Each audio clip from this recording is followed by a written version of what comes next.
Dear colleagues, I thank everyone for that effort, for that engagement, for that openness in our conversation that took place at the forum.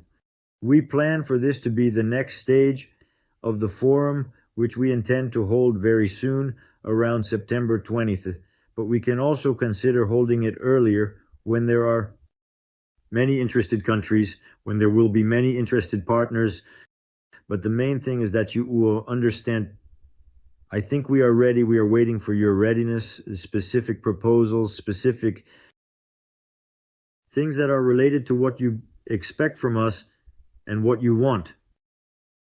Rebuild, what do you want to invest in Ukraine? Where do you want it to be done?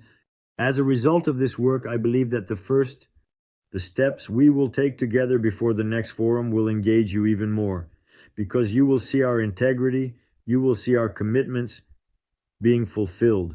You will see the support of the Ukrainian authorities in these areas, the most sincere, the most fair, and the most openly understandable, which will be clear to you how it happens. Thank you.